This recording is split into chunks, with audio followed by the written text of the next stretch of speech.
Porque, bueno, muy bien, seguimos en las charlas previas al CALM, al Congreso de Autoestima y Liderazgo Montevideo, y hoy vamos a conversar con Ernesto Jara, que es uno de los ponentes de esta 10ª edición del Congreso.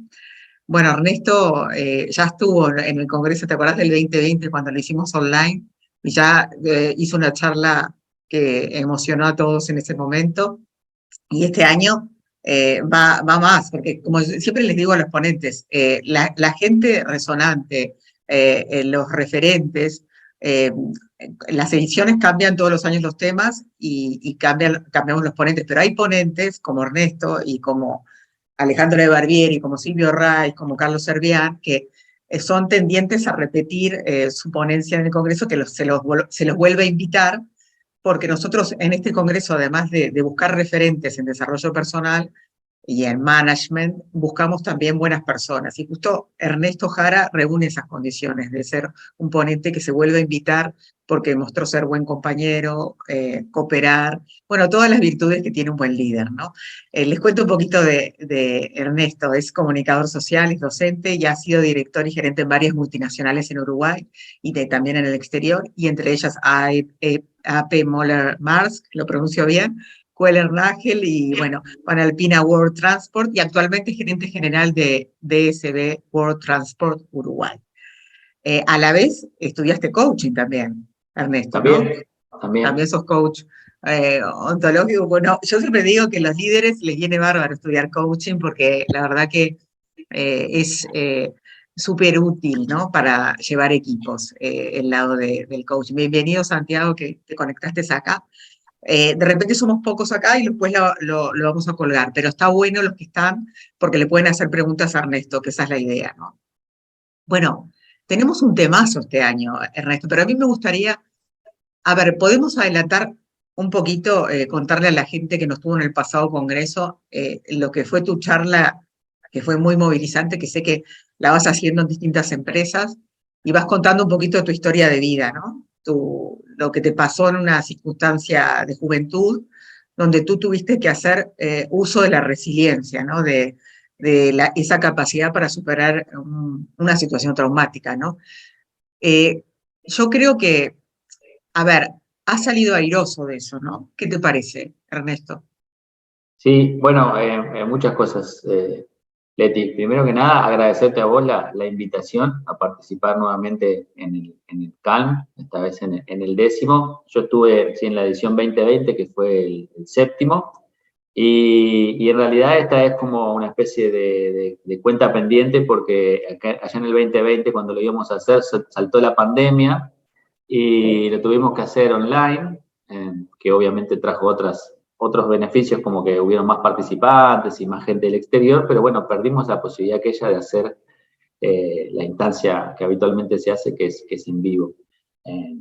A mí me encanta hacerla en vivo, me parece que bueno, la fuerza de lo presencial, de la energía de la gente presente, de las emociones que se generan ahí, son irreemplazables. Pero bueno, en aquel 2020 no hubo más remedio que adaptarse a la situación que teníamos, y bueno, obviamente la hicimos online. Entonces siempre me quedé con las ganas de decir cómo no pude participar en el CALM presencial, y bueno, se va a dar este año, así que yo estoy súper feliz con eso. Y aparte por la posibilidad de participar de un tema bueno, que lo estábamos hablando un poquito antes de empezar con esta charla, que bueno, cuando uno pone la palabra familia, ya está, automáticamente nos involucra a todos. Todos tenemos una familia, todos tenemos una historia familiar, todos tenemos lazos y todos tenemos de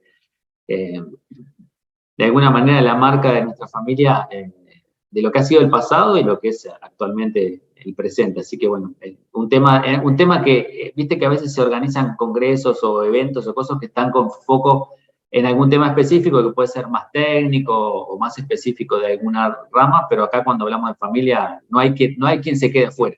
Así que bueno.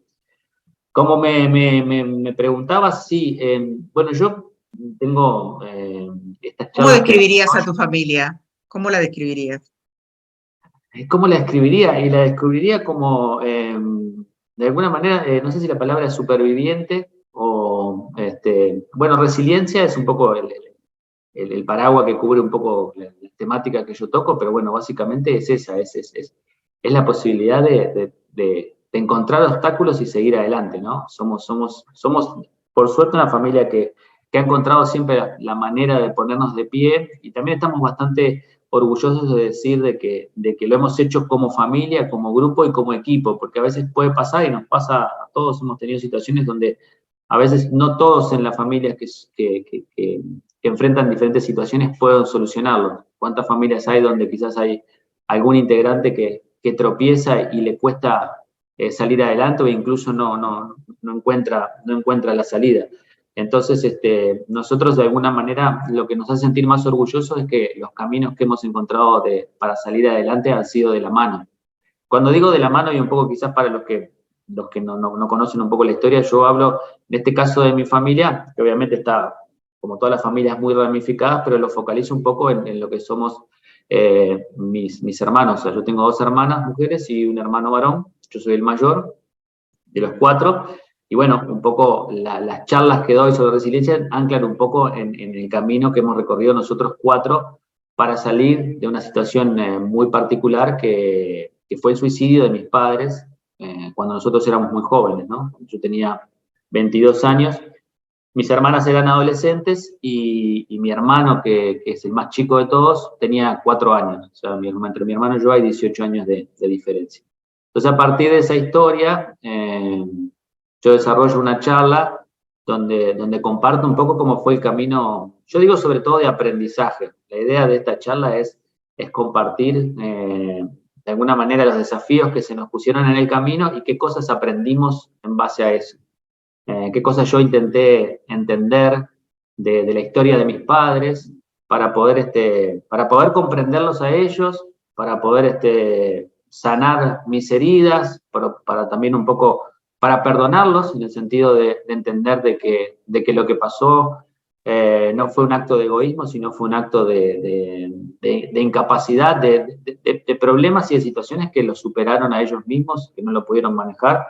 Y obviamente quizás esto pueda arrancar desde el lugar de ese enojo obvio, natural, de decir que cómo ellos pudieron tomar una decisión como esa y no pensar en sus hijos, a poder darlo vuelta, transformarlo y encontrar de que, bueno, en realidad ellos también fueron víctimas de esta situación y de esta suerte que les tocó. Y bueno, la charla transita un poco por ese lugar, por tomar esa experiencia y compartir con quien crea que puede encontrar algún valor en eso, cómo fue nuestro camino y nuestra manera de salir adelante, ¿no? Bueno, yo estoy pensando que la mayoría de las personas cuando estudia una carrera, cuando construye una casa, cuando tiene su primer trabajo, muchas veces busca referencias, ¿no? Referentes que en esos momentos claves de su vida, incluso hasta cuando se casó, tuvo hijos, siempre hay algún progenitor de referencia o algún mentor de referencia. Pienso ustedes que en el momento que se quedan solos, sin padres, por la decisión de ellos, tú hablas mucho del perdón, que es algo muy importante el perdonar para seguir adelante, ¿no? Porque si no uno queda atascado en el trauma. Pero alguna persona que hoy por hoy de repente tiene una familia, pero tiene una familia de esas denominadas tóxicas, esas familias que no les tiran para adelante. ¿Qué le dirías tú para salir de esa situación? O de repente de familias que imponen a los hijos que hereden la empresa y que lideren como ellos lideran. ¿Qué le dirías tú tras tu experiencia? ¿Qué te hizo salir de esa situación traumática? ¿Qué te hizo hoy ser un directivo de éxito? ¿Y tuviste algún mentor ahí en el camino, alguien que te ayudó?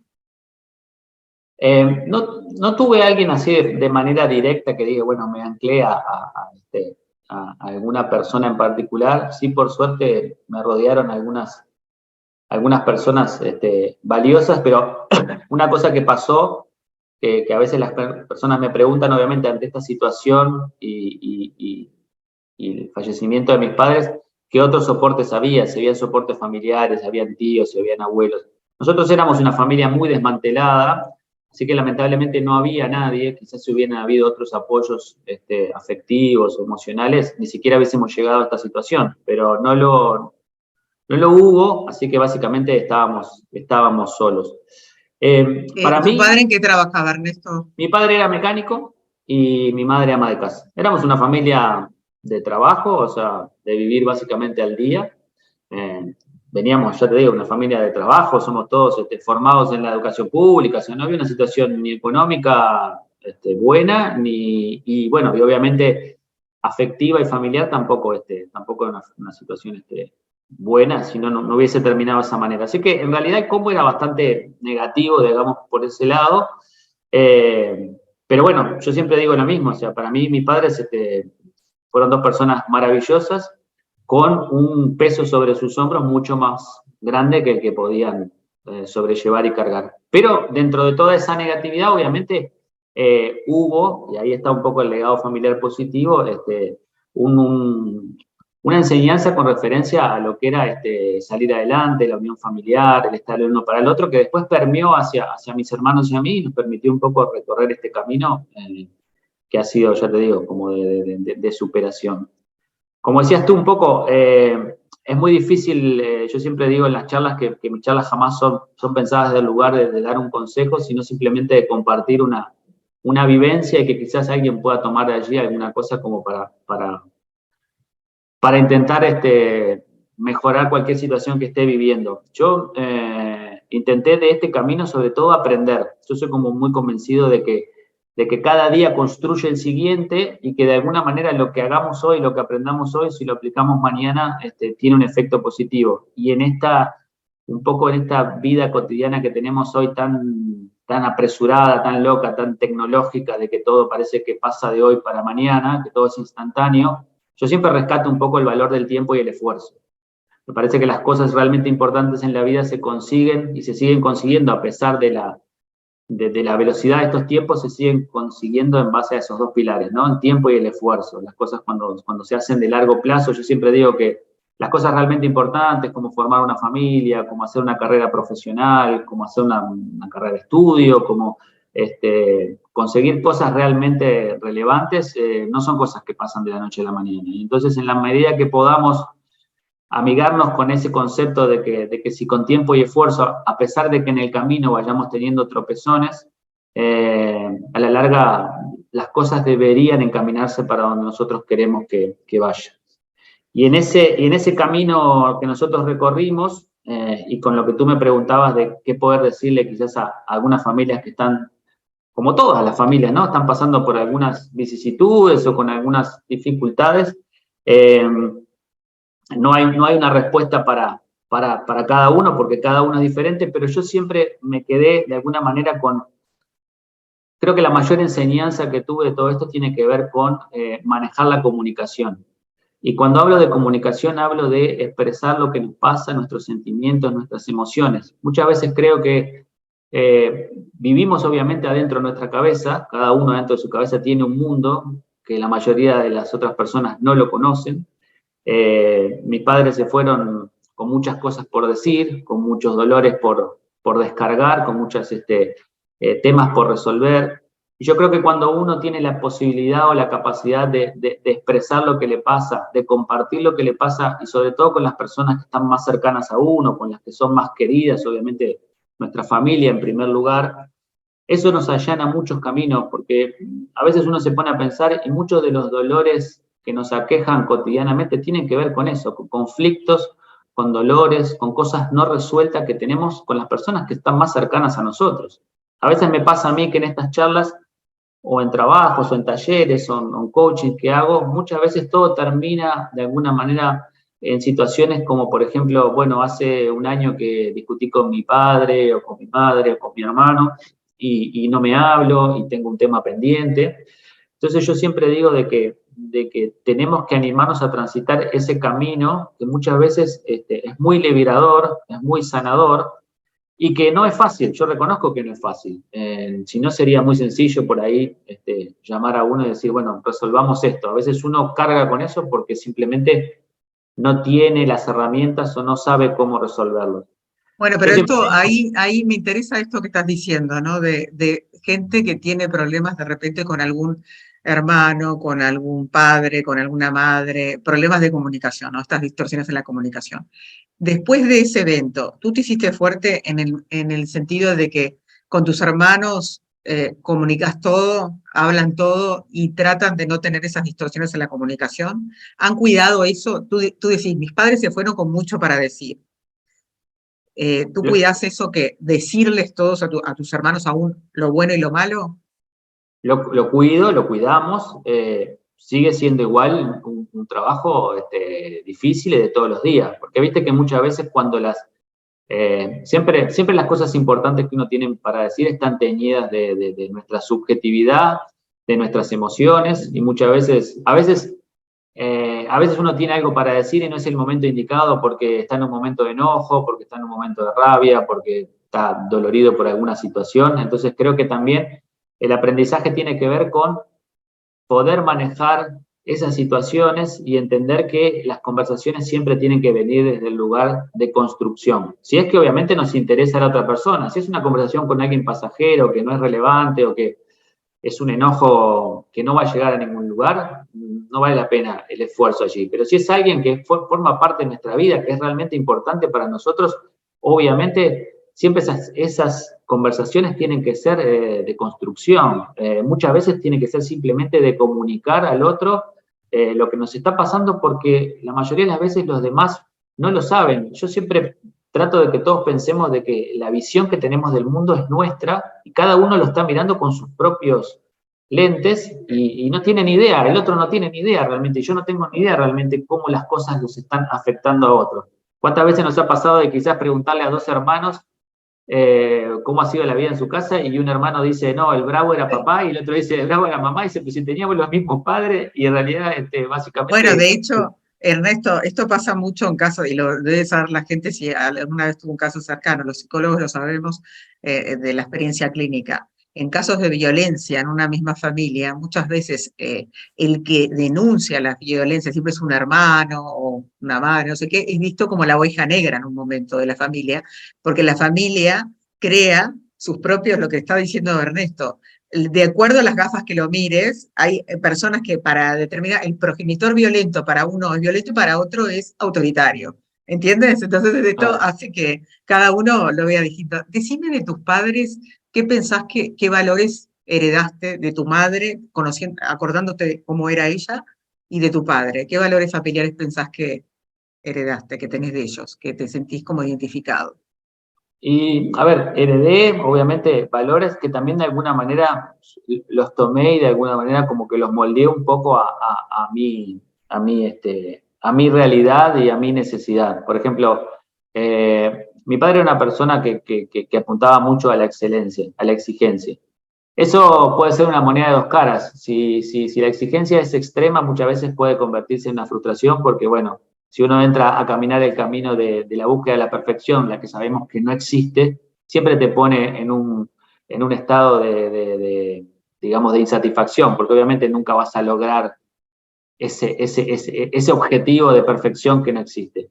Pero bueno, quizás lo que tiene que ver un poco con mi éxito profesional, con mi carrera en el mundo empresarial, tiene mucho que ver con eso que mi padre me inculcó de hacer las cosas, de ser la mejor versión de mí mismo y de alguna manera eso me ayudó quizás a destacar en las actividades que yo estaba y esa búsqueda de alguna manera de alcanzar un mejor resultado me dio mucho éxito en ese sentido.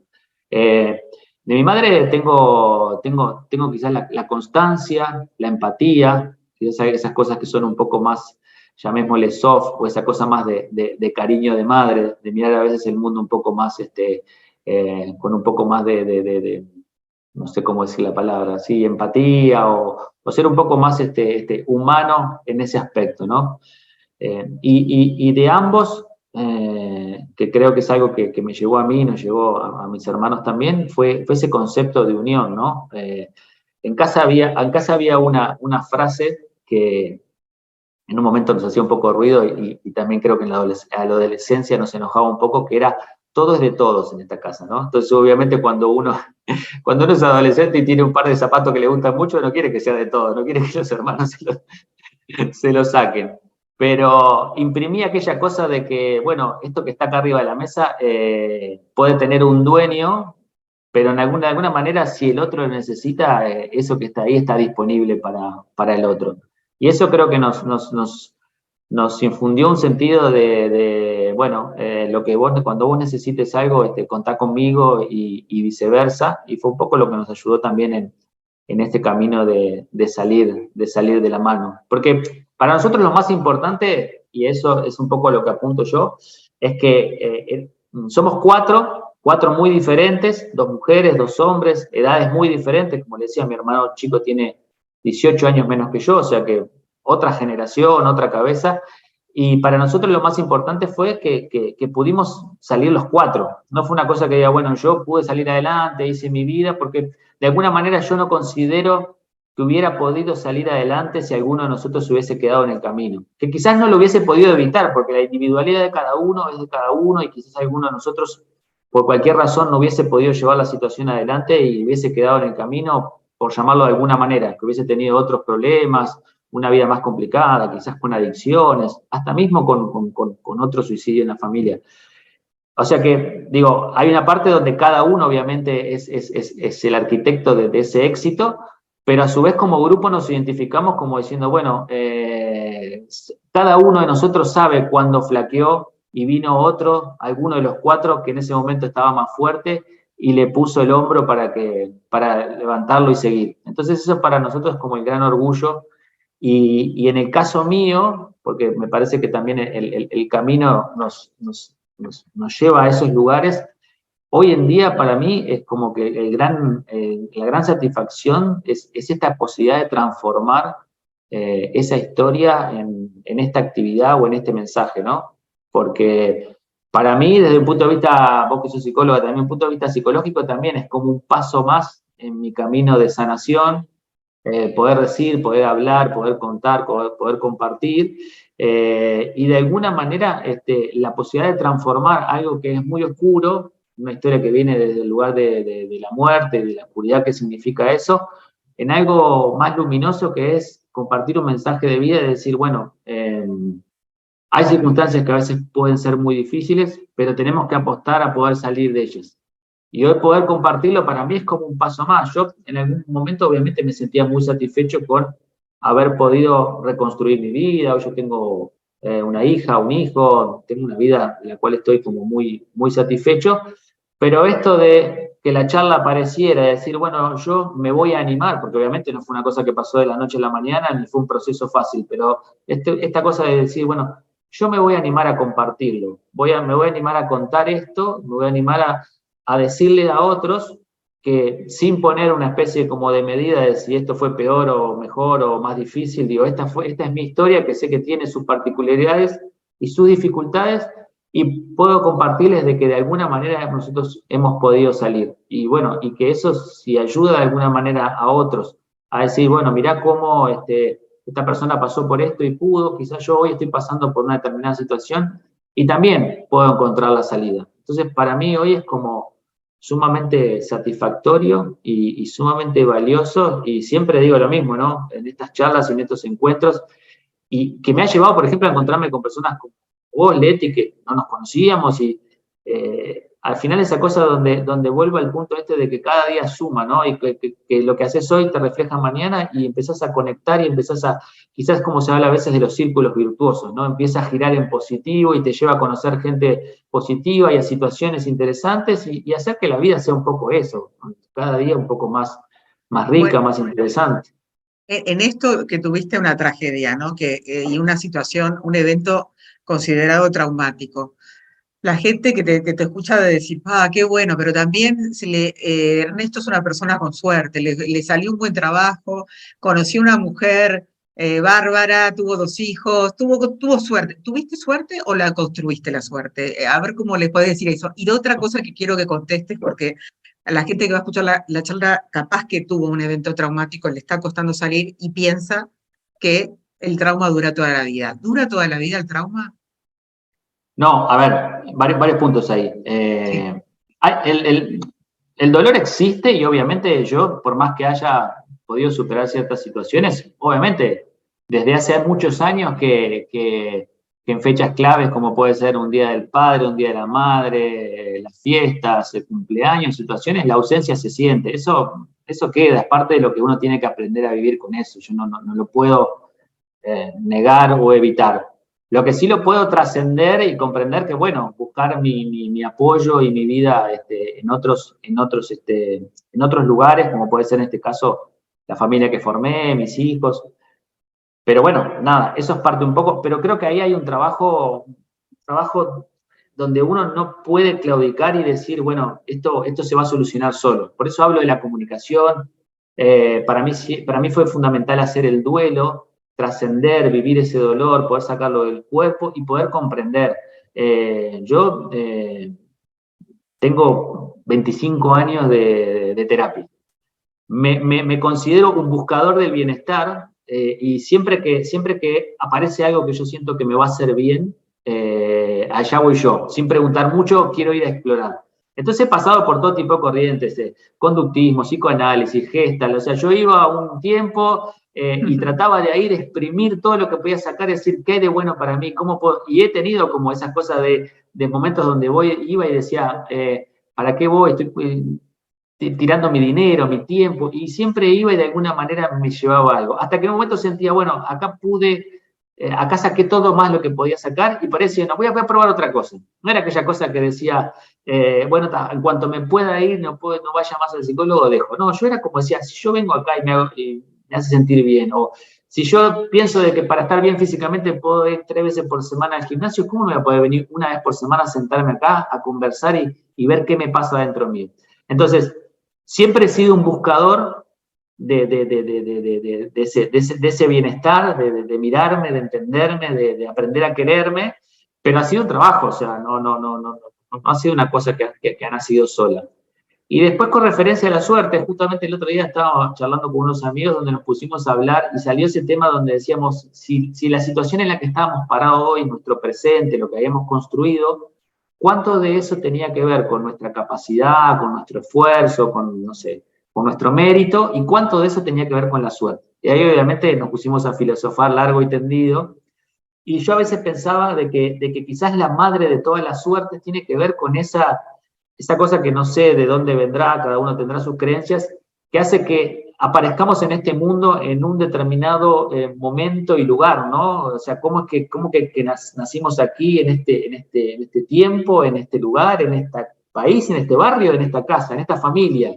O sea, esa quizás sea la madre de todas las suertes, porque bueno, no sé cómo eso se da, obviamente no tengo la explicación, pero ahí nace la primera suerte y cuando uno aparece en este mundo, empieza con esas cartas y muchas veces el camino que uno va recorriendo nunca es recto. Esto no es nada nuevo, lo hemos escuchado 1000 veces y a pesar de que yo anclo y utilizo quizás este evento de lo de mis padres como el disparador de la charla, porque es un evento realmente bastante contundente, mi vida ha sido un subir y bajar constante. O sea, yo tengo mi hijo y mi hija, pero estoy separado.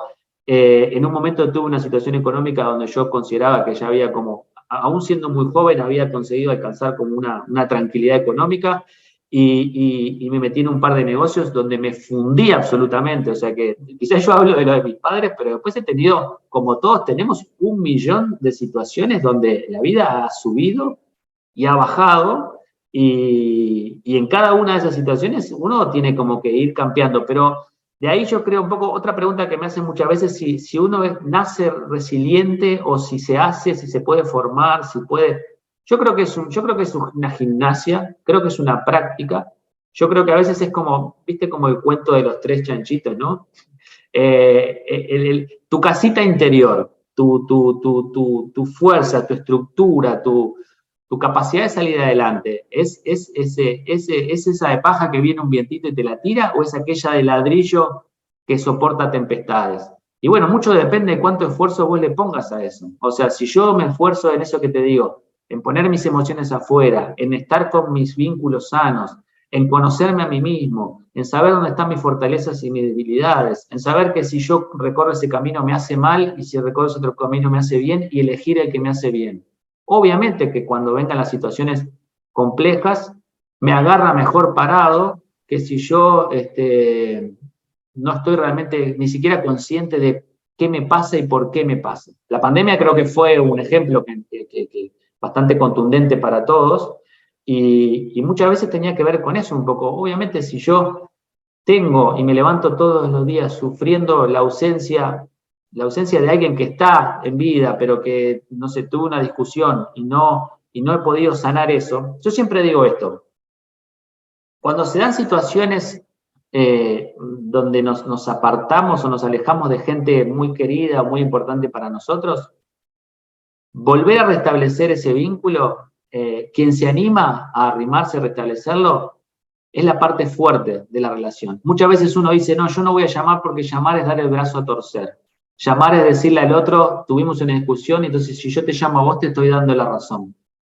Me parece que el que está dispuesto a llamar y decir, escúchame, tenemos que juntarnos, tenemos que hablar, no podemos estar así. Hay conversaciones que no podemos dejar de tener, hay vínculos que no podemos dejar de reparar o por lo menos cerrar de manera sana, porque son las cosas que a la larga realmente son importantes, ¿no? El otro día escuchaba a alguien que decía como una especie como de chiste, nunca hemos visto un camión de mudanzas atrás de un cortejo fúnebre. Y es verdad, no nos llevamos nada. O sea, lo único que nos llevamos es todo aquello que pudimos compartir con otros, las relaciones y lo que hemos vivido con las personas que son importantes en nuestra vida. Lo que pasa es que a veces son conversaciones muy difíciles, pero yo siempre digo, y tengo una frase que repito en todas mis charlas, que es: las conversaciones difíciles nos hacen la vida más fácil. Conversaciones difíciles nos hacen la vida más fácil. El tema es que muchas veces se nos hace muy cuesta arriba poder tenerlas. Pero una vez que las tenemos son sanadoras. Y ese es el mejor de los mundos, porque todos tenemos situaciones donde quizás podemos decir, tenía una charla pendiente y como la vida es totalmente inesperada, quizás esa persona el día de mañana no está y nos quedamos con aquello de, me quedó una charla pendiente, o el último recuerdo que tengo con esa persona tan querida es una discusión y me quedé con ganas de decirle de que, bueno, de que no era esa el sentimiento que me unía, sino que había otras cosas. Por eso yo siempre los invito en toda ocasión y en toda charla a que si hay una posibilidad de reparar, si hay una posibilidad de acercarse, si hay una posibilidad de conectar o de reconectar con aquellos que estamos alejados y que realmente nos hace daño, que tengamos el valor, que tengamos la valentía esa de buscar eso y de por lo menos hacer nuestra parte. Quizás vamos a buscar al otro y el otro no está disponible, quizás la otra persona no está como para abrir la puerta a un diálogo, pero por lo menos en nuestro corazón y en nuestra mente va a estar aquello de decir, bueno, yo puse lo mejor de mí. Y a partir de ahí, esa paz que viene con eso nos ayuda a transitar el día a día mucho mejor. ¿Y qué te quedó por decir a tus padres, a tu padre y a tu madre? ¿Te quedó algo por decir?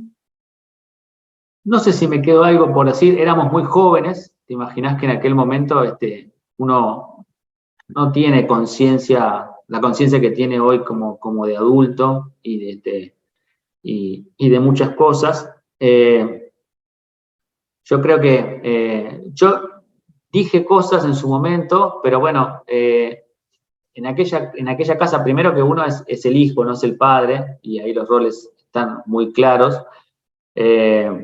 Yo, de alguna manera, cuando vi cómo estaba la situación, obviamente cuando esto sucedió no fue una cosa de la noche a la mañana, porque un evento de esa naturaleza, la situación estaba como muy, muy desgastada. Yo intenté transmitirle de que buscaran ayuda. Yo veía de que la situación los superaba, de que ellos estaban pasando por momentos muy difíciles que no podían resolver. Pero bueno, uno desde su posición... Discutían mucho. Sí, también discutían, pero más allá de sus problemas que puedan tener como pareja, también tenían sus propios dolores personales, situaciones personales que no conseguían resolver y yo veía como mucha tristeza, mucho enojo, mucha frustración.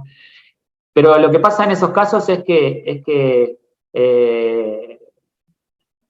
vos lo sabés como psicóloga, un hijo no puede asumir el rol de padre, y aunque lo quiera asumir, nunca puede alcanzar porque no corresponde, porque no es así, porque el adulto es uno y el chico es otro, y aun cuando yo muchas veces intenté asumir ese rol de adulto, tenía las limitaciones propias aparte, nuestros padres ejercen en nosotros una autoridad, una cosa que nosotros muchas veces, por más que le digamos, yo podría decirle a mi padre, papá, busca ayuda, haz tal cosa, te veo mal, tal o cual cosa, y él podría escucharme, ¿no? Y muchas veces poder pensar de que yo estaba equivocado.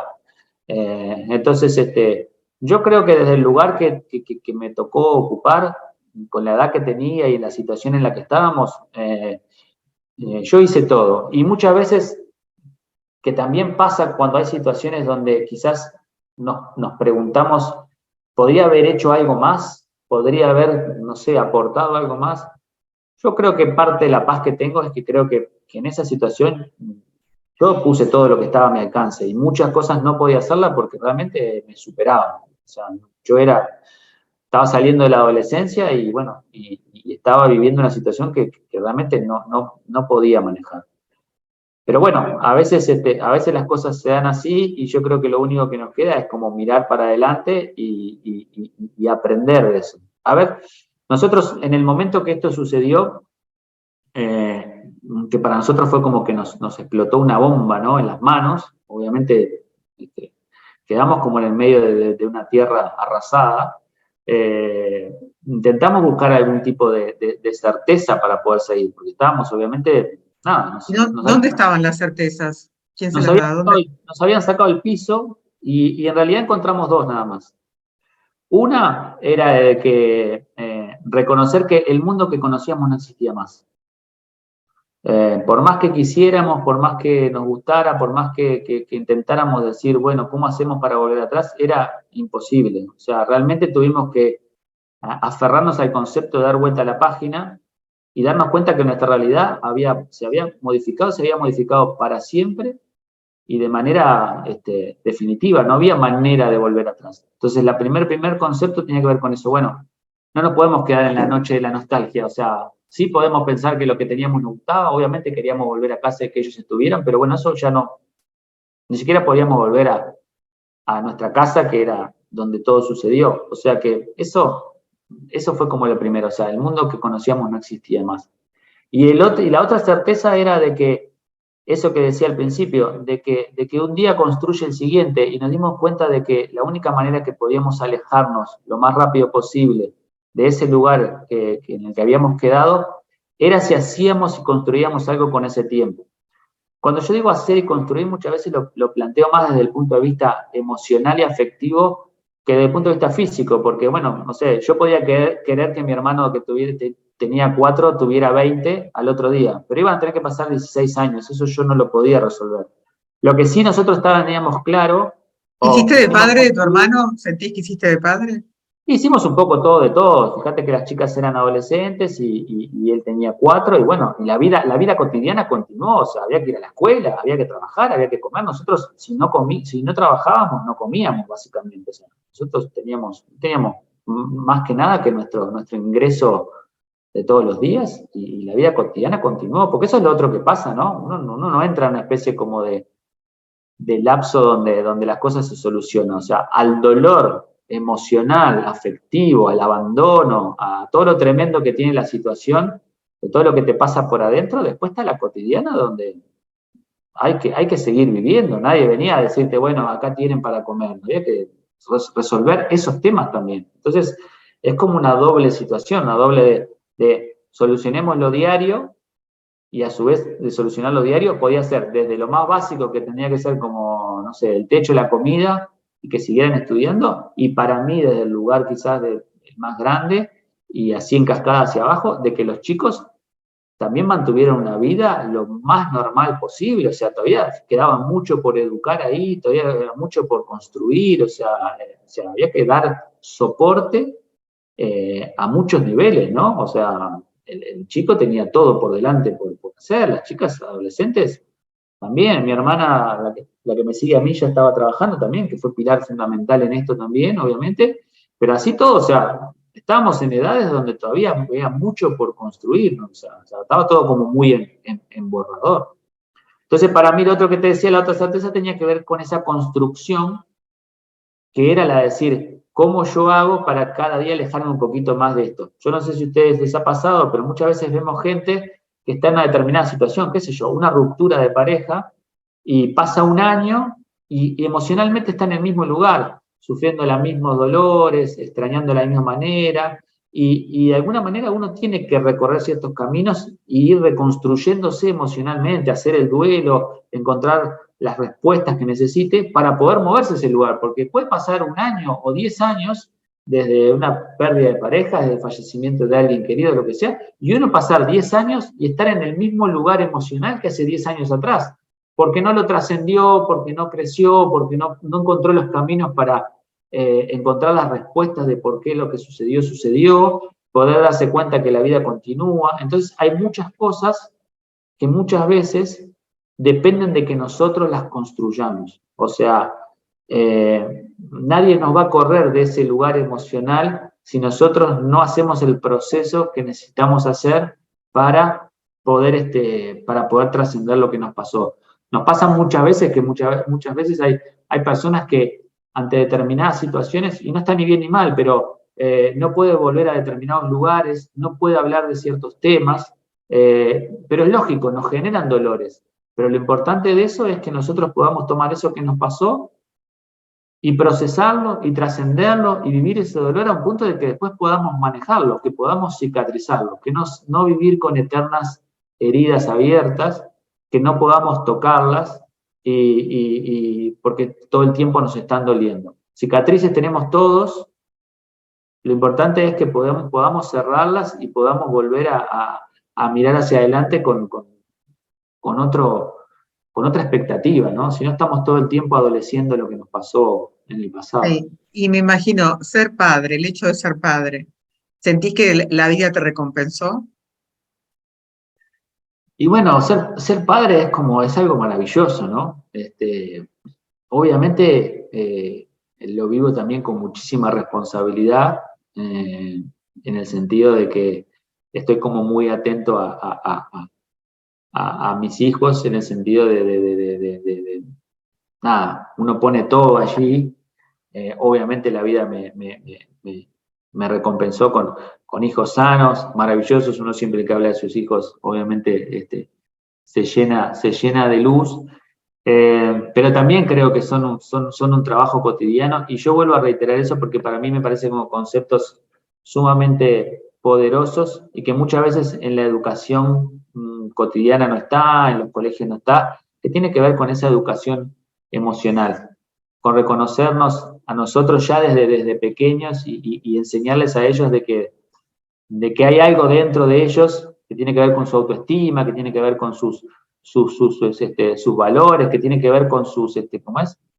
Sus áreas fuertes y sus áreas débiles, ¿no? De que no todos somos perfectos para todos y que hay cosas que nos saldrán bien y cosas que nos saldrán mal.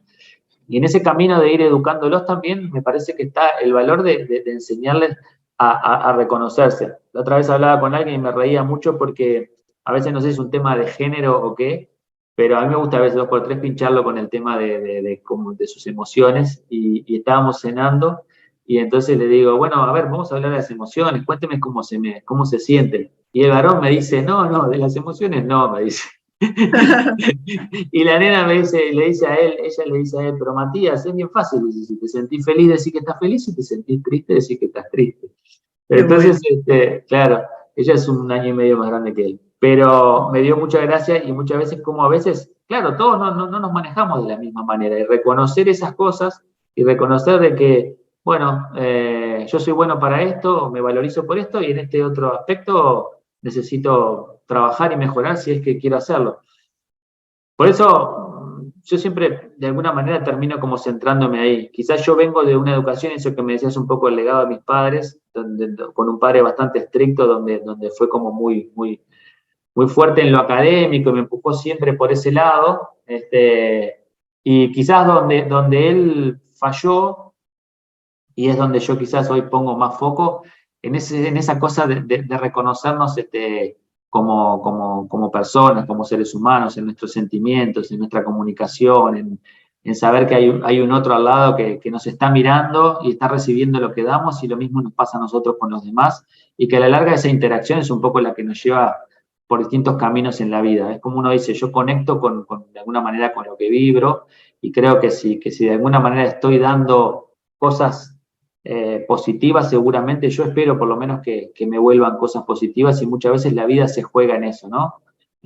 Y bueno, un poco es el camino que nosotros hemos aprendido a transitar.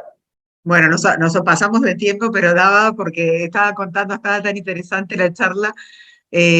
Un día bueno para vos, Ernesto, como para terminar un poco y si quieren Un día bueno para mí es cuando tengo la charla, porque es como que me energiza ese día, me levanto como diciendo, hoy tengo algo diferente para hacer. Eh, Obviamente, un día bueno es un día con las necesidades básicas cubiertas, que yo muchas veces digo, muchas veces de los problemas que tenemos tienen que ver con problemas que están por encima de la media de las cosas resueltas, ¿no? O sea, es un día bueno, es un día con salud, un día con techo, un día con comida, pero que de alguna manera, afortunadamente para muchos de nosotros es un día común, porque lo tenemos todos yo siempre digo de que muchas veces los problemas que tenemos son aquellos problemas que si de algún momento suena un teléfono y nos llaman de que pasó una determinada situación o con alguien, todo desaparece y solo queremos estar ahí en ese lugar donde pasó eso. Mientras eso no pase, estamos con problemas mucho más superficiales, pero que son reales y que son la vida cotidiana que nos toca. Digo, obviamente si tenemos todo resuelto, quizás estemos enojados porque, no sé, nos rayaron el auto y quizás es menor, pero en ese momento es el problema del día. Pero un día bueno para mí es eso, es un día donde comparto con mis hijos, con mis afectos, con amigos, con encuentros. Siempre mis días buenos tienen que ver con la posibilidad de estar compartiendo buenos momentos con otras personas. Y especialmente bueno, ya te digo, este tema de las charlas me pone en un lugar de mucha satisfacción, porque cada charla a la que voy o cada encuentro que tengo me abre un montón de cosas, charlas interesantísimas con otras personas y contactos y conocer gente que valiosísima que hasta ese momento Bueno, no esa es conocía. la idea, por eso les digo del Congreso, mucha gente, algunos tienen la entrada y algunos de los que están viendo esta charla y los que van a venir. El Congreso de Autoestima y Liderazgo Montevideo, que es la 10ª edición, que este año vamos a trabajar la familia y la influencia de la autoestima en el liderazgo, y ahora están conociendo a los ponentes, justo lo que está diciendo Ernesto, no es solo la charla, escuchar la charla o taller, porque también una de las cosas que le pedimos a los ponentes es que compartan técnicas, compartan ejercicios, porque así la gente se lleva, no es el típico evento donde nosotros como un lorito les decimos lo que tienen que hacer, sino que hay algo más. Queremos que también sea vivencial, que haya movimiento en ustedes. Entonces, el ponente los va a interpelar de alguna manera. Hay que estar, Esa es la el idea. contacto con el contacto con el Esa. otro es el que nos transforma. Claro, y ahora están conociendo a Ernesto acá en esta charla, pero también tienen la posibilidad de que después que sea el evento, a la vez en el coffee break, hablar con los ponentes, porque los ponentes se mezclan. Y además este debe ser uno de los eventos que más los ponentes se quedan escuchando a los otros ponentes, porque la mayoría de los eventos, el ponente hace su ponencia y se va. Esa es la realidad. Ah, no, yo voy todo el día porque, como digo, yo voy a dar mi charla, pero siempre digo que en estas cosas me llevo más de lo que doy. Entonces voy porque me encuentro con gente súper interesante, hago contactos, comparto ideas, me tiran muchas cosas de mis charlas son producto de charlas anteriores. Por ahí me pasa una determinada experiencia en una charla, alguien me dice algo, me comenta, me hace una pregunta, me aporta algo y yo digo, me queda eso y la próxima charla lo incorporo porque digo, mirá, cómo alguien me dio una mirada nueva o me trajo algo que yo no había visto. Entonces me parece que ahí es, el valor principal está ahí, el intercambio que se genera con todos los que nos juntamos y que a su vez vamos ahí por propia voluntad y porque vamos en búsqueda de cosas interesantes y que nos hagan más rica la vida a partir de ese encuentro. Así Claro, que si sos líder, si sos maestro, si sos profesor, si sos psicólogo, si sos coach, si tenés gente a cargo, si tenés una familia a cargo, si estás teniendo problemas de relación con tu marido, con tu mujer, eh, el Congreso viene bien para eso, para activar, porque es el principio de todo, porque es lo que les decimos, acá no termina la cosa, vos después vas a seguir trabajando y seguramente conoces a Ernesto, conoces a Carlos Serviana, a Carlos Bernués, a los otros ponentes, a Mariana Alves, Mariana Méndez, a María José Soler. Entonces, eso hace que también sea un comienzo para ti en muchas cosas, porque lo que les digo, lo que está clarísimo es que cada vez más nosotros tenemos que cultivar el desarrollo personal. Día a día nosotros tenemos que buscar esa constante aprendizaje. Cuando nosotros estamos en aprendizaje constante, nuestras neuronas están jóvenes, rejuvenecemos. Cuando a mí me preguntan la edad y no pueden creer la edad que tengo, sí, soy muy mayor, digo, no tengo botox, no tengo cirugía, no tengo tintura, no tengo... Ah, ¿por qué es? Y porque quizá el crear Viene de adentro, conexiones, el viene de tener, adentro, viene de el tener adentro. buenos... La juventud que, ¿eh?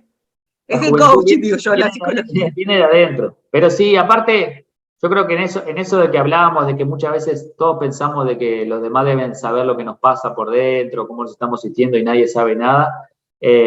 Todos estamos viviendo situaciones complicadas cotidianamente, resolviendo situaciones y siempre pensamos que, como dice el dicho ese, el pasto del vecino es más verde, porque no vemos lo que le pasa al otro. Pero todos estamos todo el tiempo resolviendo temas y situaciones y muchas veces compartir con otros nos hace también poner en la situación de decir, ah, mirá cómo esta persona está, o resolvió esto o por lo que está pasando y generar esa empatía, ¿no? Está el chiste ese que dice, vamos a intercambiar nuestros problemas y al rato uno dice, tomá, devolveme los míos y tomá los tuyos porque prefiero quedarme con los míos que los tuyos. Uno siempre piensa, porque uno vive en su vida y en sus problemas, que los de uno quizás son los que están más complicados, o, porque son los nuestros, los que nos tocan. Pero después compartir y empatizar con otros nos demuestra de que estamos todos en este camino de ir buscando la mejor vida posible y eso es lo que nos conecta, nos hace sentir como en comunidad, como sentarme al lado con otro que me dice, mirá, qué interesante esto, y vos qué te parece, y cómo lo viviste, y qué te pasó, y compartir esas experiencias, creo que es de las cosas más enriquecedoras que uno puede vivir. Bueno, ¿alguna pregunta para Ernesto? ¿Quieren hacer? Pueden poner los micros si quieren hacerlo. En general están tímidos, ¿me escuchan? Se ponen Igual tímidos. nos vamos a ver Nos vemos el nos vamos a ver en el CAN, 24 de voy a mayo. estar todo el día ahí, pero bueno, obviamente, Nos vemos Anita, ahí. Nos vemos no ahí. te Bueno, escuchamos. te doy las gracias, Ernesto, por esta charla, para que te conozcan más, un poquito indagar en toda tu experiencia vital, no parte de tu experiencia vital, porque es mucho más extensa, y celebro esa superación y también ese reconocimiento de que el dolor dos por tres aflora, porque también para la gente que pasó por situaciones traumáticas a veces es difícil, hay esos días donde como que están más flojos, ¿no? Porque sin duda que el trauma deja una huella toda la vida, pero está bueno que tú creaste marca a partir de trascender eso, ¿no? Primero reconocerlo, aceptarlo, perdonarlos y después ahí creaste y co-creaste con otras personas que te fuiste cruzando en el camino, ¿no? Me parece que No, y eso... empatizar, Leti, empatizar. Yo le digo a todo el mundo a veces que toman esta historia como un ejemplo, muchas cosas, le digo, hasta el día de hoy hay días que yo me cuesta levantarme, o sea, es la vida, ¿no? Y a veces uno dice, bueno, hoy la verdad que me quedaría en la cama, pero en ese sentido vos sabés que hay otras cosas, hay gente que está esperando verte, están tus hijos, están tus compañeros de trabajo, hay gente y hay otros días que vos estás contando con que otros se levanten y esos otros no están queriendo y lo hacen por vos. Y ese sentido de comunidad es el que nos mantiene a flote. Pero sí, Creo que te quieren hacer una pregunta. Ana, ¿no? ¿Querés hacerle una Ana está ahí pregunta?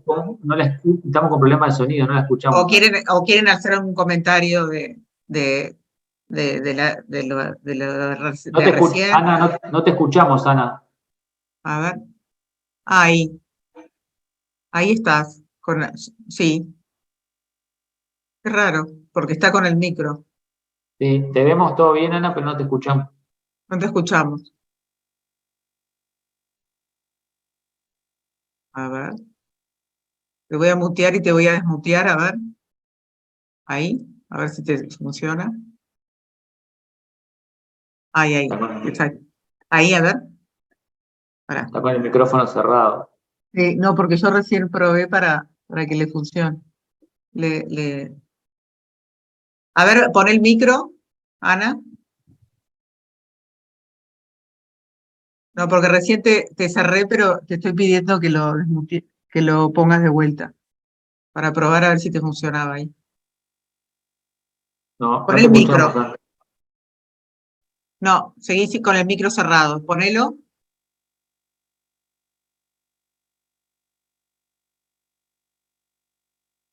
Qué raro que no me deje a mí. Lo estoy poniendo y no me deja. Ahí, a ver. ¿Ahí me escuchan? Y ahí, Ahora sí. ahí, ahora sí. Ahora sí, nada, los quiero felicitar a ambos y me quedo con un par de frases, apostar todos los días y lo que construimos hoy es para mañana, es para el día de mañana. Yo en muchas cosas me sentí identificada y a veces es duro, cuesta, a veces el exponerse a hablar también cuesta, porque uno queda bastante expuesto, pero nada, pero me quedo con muchas de las cosas que dijo con la vivencia de Ernesto. Ernesto, te felicito. Y bueno, nada, ahí estaré para escucharlos. Nos Gracias, vemos, Ana. Ana. Gracias, Gracias y gracias por nos tus vemos. palabras. Nos vemos en Bueno, nos vemos ¿alguien en el más Congreso. quiere dejarle un feedback? O sea, cerramos acá, que ya estamos pasaditos. Bueno, Gracias. gracias Santiago, Alicia, también por estar y después gracias, sí se fue Pedro. Bueno, Bueno, Leti, gracias a vos. Nos vemos. agradecida y bueno, acá estamos.